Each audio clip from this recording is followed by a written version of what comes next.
So I'm getting ready to explain how to install these cheap Amazon headlights that I got from this company. Don't know the name of it, but I will put it, I guess, in the caption of the video.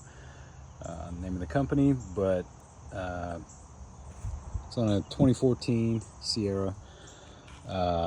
Reason I'm making this video is because these are the directions that this clown of a company will provide you. That's it. No explanation. And the reason I say that is because the factory headlights has one harness plug. That's it, right? These headlights come with the one harness, but then it also has other plugs. Like, hold on.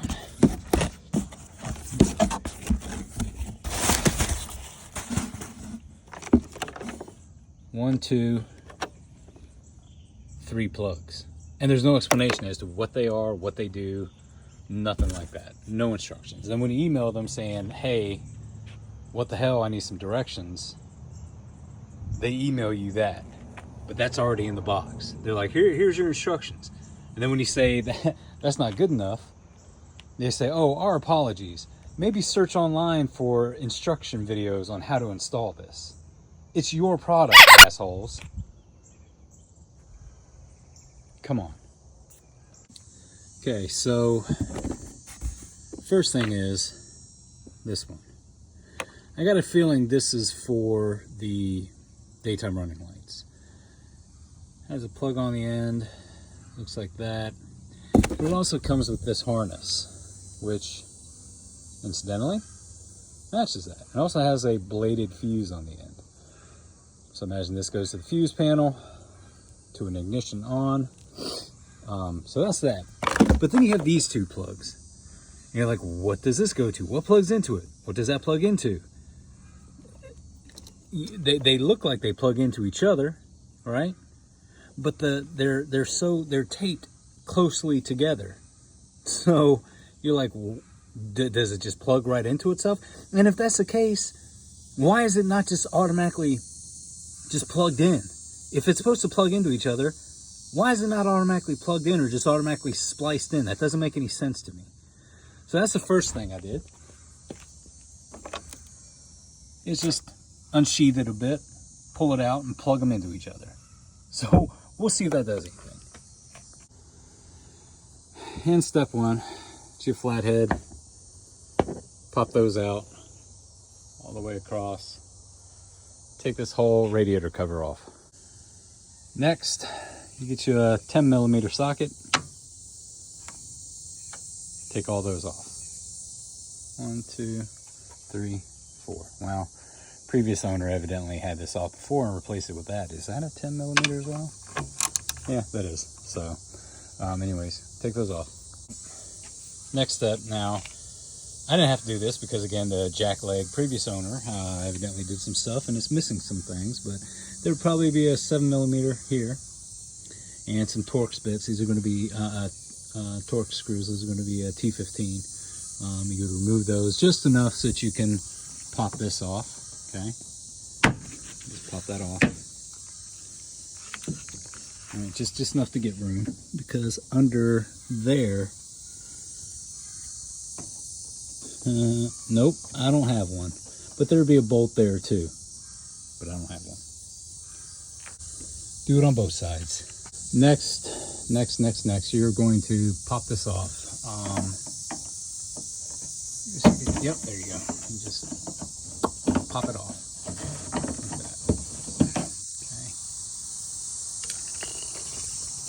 Trim tool would probably be your best tool for that, but that'll be good enough. But go ahead and pop that off on that side.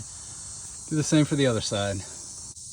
What you're going to do is pop this panel off here on the bottom, which is, I guess, the top of the boat. Oh, by the way, that's why I'm replacing these headlights. But you want to pop it out like that. You may have to pry on it to get it out, but because it's held in with clips, with bumper clips, you pull those out.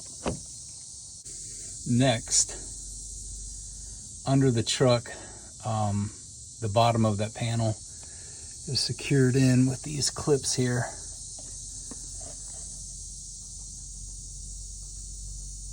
So you've got to push that up and push that out. There's the other one. Yep. Make sure those clips are not holding down that bumper piece. And then you can just pull that bottom lip of the bumper off. All right, so once you pop those clips off the bottom, which is those right there, you can just pull this off. Okay? Okay, and the grill. There are 4 more 10mm bolts on the bottom. Once you remove those, you're just gonna grab this grill and pop it off, okay? It may take a little force, but as long as you have those 4 bolts and the bolts that were up here, the 4 up here, this grill will just pop right off. Now once you got the whole front end of your truck off, that exposes the headlights. This is crazy, crazy engineering. I miss the 90s where you could replace a headlight without taking off the whole front of the vehicle. 90s and 80s. Anyways, once that's done, you can now take the headlights out, which is 4 10mm. Okay, where's that? The 4th one. Okay.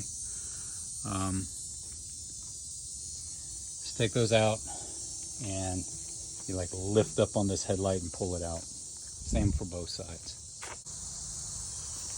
Remember how I told you the factory headlights is simply one harness? One harness. That's it. That's just plugged into the truck. So you're just going to unplug this harness. Ooh. Like so. Just that one harness there. And then remove your headlight. And that's it. Do that for both sides. Next step is you inspect your engine bay and you discover that you are low on brake fluid and that you are risking your life and the life of those around you, and realize you got to fill that up. Probably be a better idea to flush it and then fill it up. But anyways, remember this harness I told you about? I think this is for daytime running lamps. So this is going to require an ignition on power source. In other words, a source of power that does not have power when the truck is off, but has power when you turn the key on. Thought about using that, but that has those little tiny micro fuses.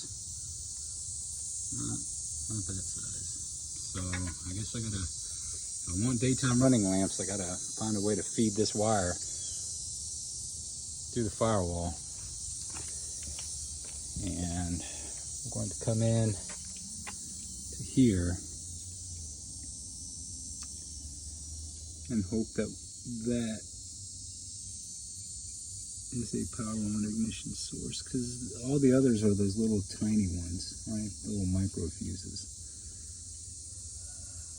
Is there an adapter I can get? I wonder if there's an adapter I can find. Anyways, we'll check that one, that free one there, see if it's ignition on. I hate to fast forward to the end of something without showing you what all I did, but I went ahead and buttoned it all together. I gave up. That daytime running lamp wire, here's the thing. I actually didn't need it. That one empty fuse spot in the fuse panel on the inside, on the driver's side, it wasn't even, it was blank. It was empty. It did nothing. So I was like, you know what? I don't need DRLs, so I just gave up. Here's the thing.